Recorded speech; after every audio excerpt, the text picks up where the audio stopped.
I'm Shiva. I'm Sandy. And this is Our Relaxing Hobby.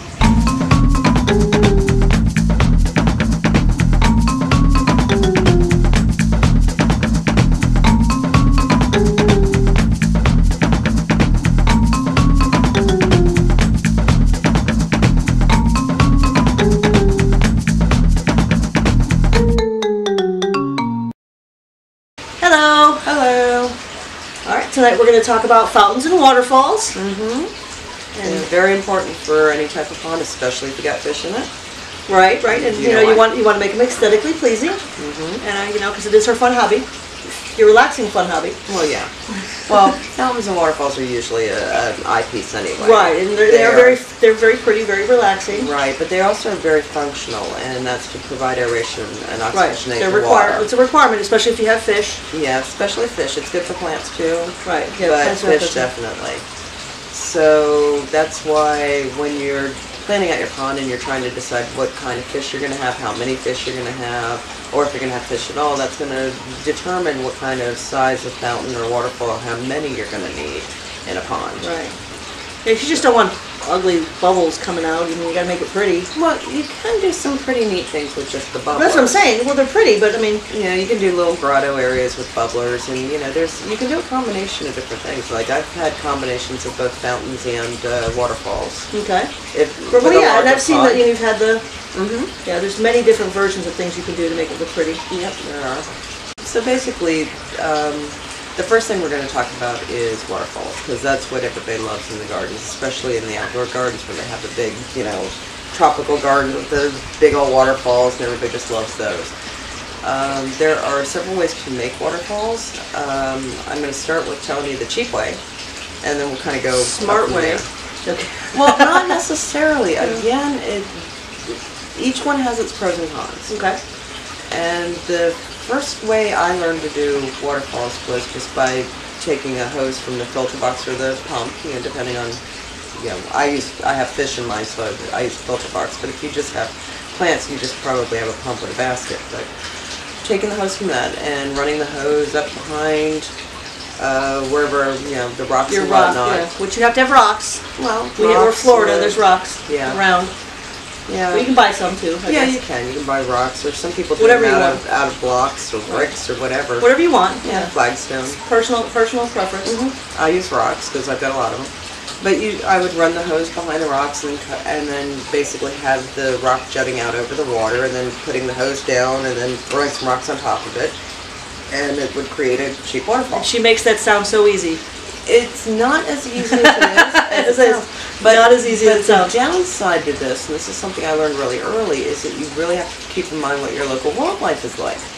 Yes. Because all it takes is a raccoon knocking that, and next thing you know, you got a drained pond. Yeah. So what I learned how to do was using a board, and I would run a board across the pond.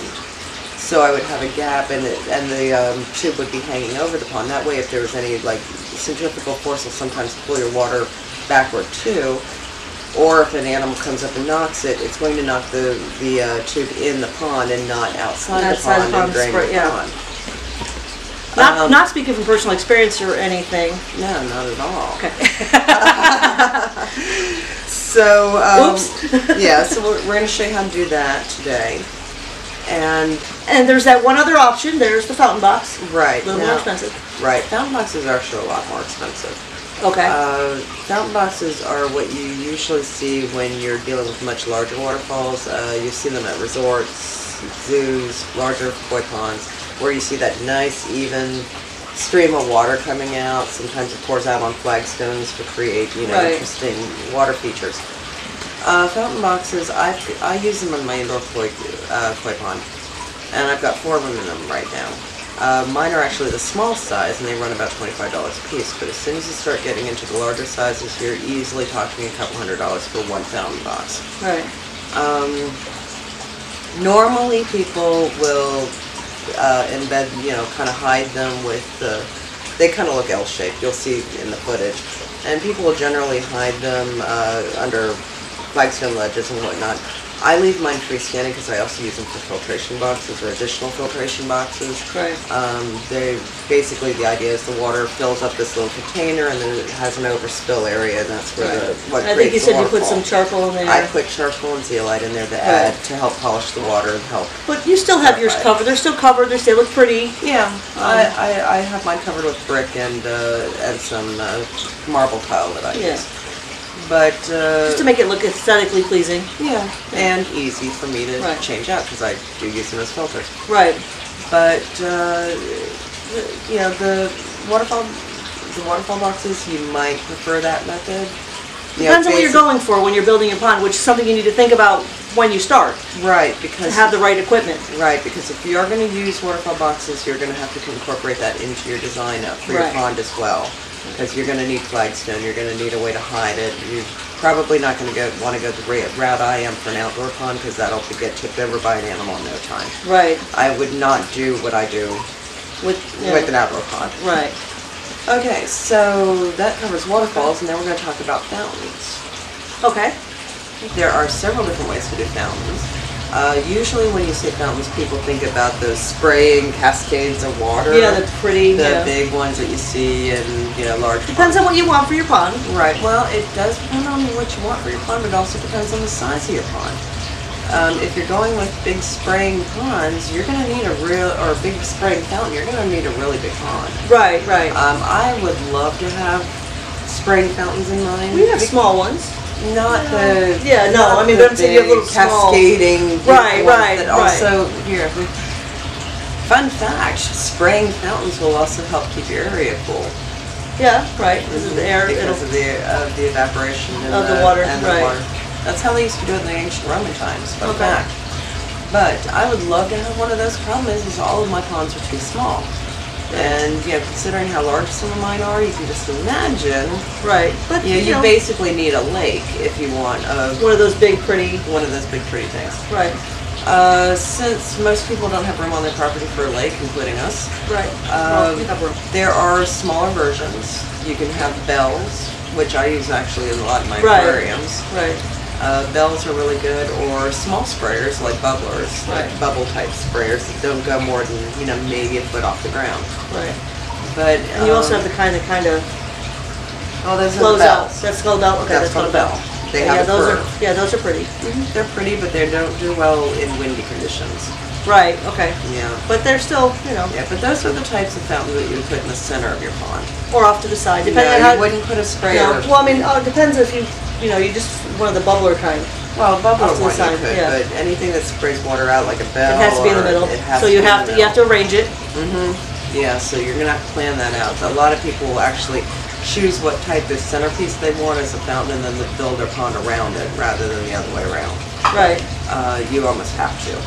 Now, off to the side ones, you see a lot of what I call spitters, which are, you can buy them in aquarium and pondscaping places. Usually they're like little boy peeing. Right, or the fish or the frog. Right, you have the fish. Yeah, I have the fish. Or there's a frog that, in fact, I'm going to grab it real quick so I can show people what that is. Okay. I'll be right back. All right. It's right We'll be back in just a second. Yes. And now some words from our sponsors that we don't have. Woohoo, yeah, sponsors. Okay. And we're back. And we're back. Okay. This is a spitter. It is basically this is kind of like a man-made stone, but it's a hollowed out statue. It's a fish with tubing that goes from the where the spitting part is, and then you attach a small tube here. Right. Now, these things are gorgeous. They look pretty. They look nice, and I do not recommend them for ponds that have fish in them. Okay. Can you guess why? No, tell me why. Well, I mean, I can guess, but tell me why. Tell us why. Yeah. These are great for water gardens with just plants, but anything with fish in them is going to clog up the filter, which is going to travel murky water through this and clog these up. Continuously. Yeah. And then you're going to end up with them dribbling, and most people put them on the side of a pond, so when it dribbles, the water's not going back in your pond, it's going in the ground. So it will slowly. But they drain do your look pond. cute. They are pretty for a minute. They look cute for a minute. Right. And if I was doing like, just strictly plant with no, debris or anything like that, then I'd have a ton of these. I mean, I personally would like to have the little boy peeing thing, because my father always liked the one in Brussels. So, I would probably get one to, monument him. But unfortunately, I would be cleaning out that little boy's urethra every other day. Right. So we're not going there. But spitters are great for plant-only ponds, but not for fish, unless you want to be constantly getting pipe cleaners and cleaning them out like every other day, sometimes even daily. Right. So instead, what I usually do for side fountains is use container fountains. And container fountains can be made with, you can buy container fountains. They're usually like a woman with an urn. Something like that has a much larger, tube. Much larger base tube, yeah. Yeah, much larger. Which we'll show you that. Intake tube. Right. So you'll see like there's usually much bigger statues, a woman with an urn and the, water pours on. Or what I do, which is a lot cheaper, is buy planters and turn them into fountains. Right. The two that I've got going on that I have footage of that I can show you are I think it was called like a Mexican tilted pot. Right. Yeah, I've got those out in the, goldfish pond. Right. And then I've also got my two big fish. The two big fish, right. Right. Which the big two, we'll show you that. Ceramic. Yeah, when it comes to making a container fountain, you want to use ceramic. You don't want to use metal, and you don't want to use plastic. Plastic's just not strong enough. Usually your plastic planters are usually very thin. It's not strong enough to hold a lot of water, and your metal can corrode and contaminate your fish pond. Okay. So you want to use ceramic or clay. Right. Most planters will have your drainage hole at the bottom, and that is you can usually find tubing that'll go right up in there. Right. If not, what I do is I get a smaller, slightly smaller tube than the hole at the bottom, and then just kind of use some silicone sealer around it to hold it in place. Okay. But you can attach that to a filter or just a pump, and run it into your pond. Just make sure that you have it set so that the water will go into the pond at any level. Again, when your filters start fogging up with plant debris, fish muck, whatever, it's going to be less pressure, less water going in, and what was once a fountain could turn into a dribble. You want to make sure that even a dribble is going to go into your pond. Right. Otherwise, you've got another slow drain going on. Right. A lot of the times, like with my patio pond, I'll take some cinder blocks and prop the fountain up in the pond. So it's surrounded by water, so if I have a dribble, it's not going to be a big issue there. Which we have some footage, I think, of that. Yes, we do. We can show them that. Yeah, that's the biggest problem with fountains is that, you have to make sure that the water will always stay in your pond. Even if an animal knocks it or, anything like that. Shiva has a few raccoons. Yeah, I do. And a possum. And a really dumb hawk. Yeah, very stupid hawk. Yeah. But those are the different types of fountains and pump and filters. And, and pond liners. And, we already talked about those. We already talked about those. Fine. Those are the last episode. Those are the different types of fountains, and well, let's go show them. Yeah, we can show them. All right, so this is one of Shiva's homemade filter boxes. Yeah. That she's going to put in her pond. Right there in that spot. On this side to move water through the plants and up through a waterfall. Oh, okay. Actually, good. Figure out where we're going to put this. Somewhere over here.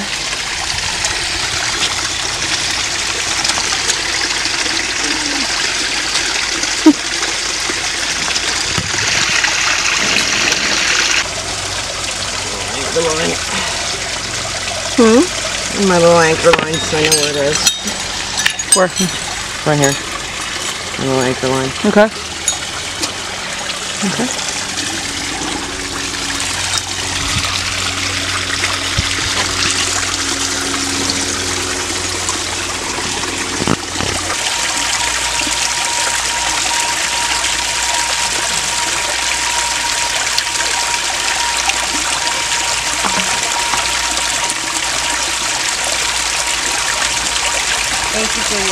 one piece that's going to go over the edge of your cricket. Now on this I have a board lying across, that way I can run the tube up behind it, and then that way also, if the centrifugal force pulls the water this way, it'll land in the pond and not outside the pond. Okay.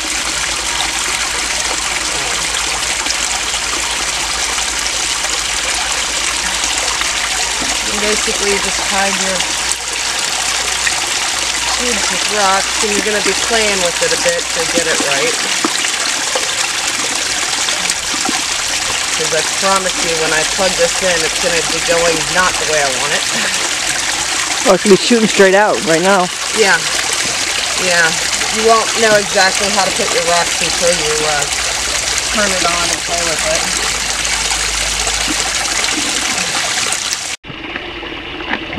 So Shiva hiding her cord.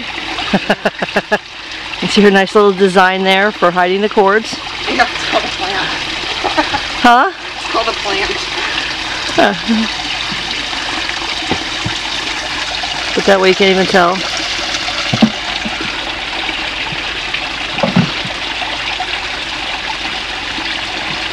Here's her cords. Yeah, keep my electrical box under here with the waterproof cover.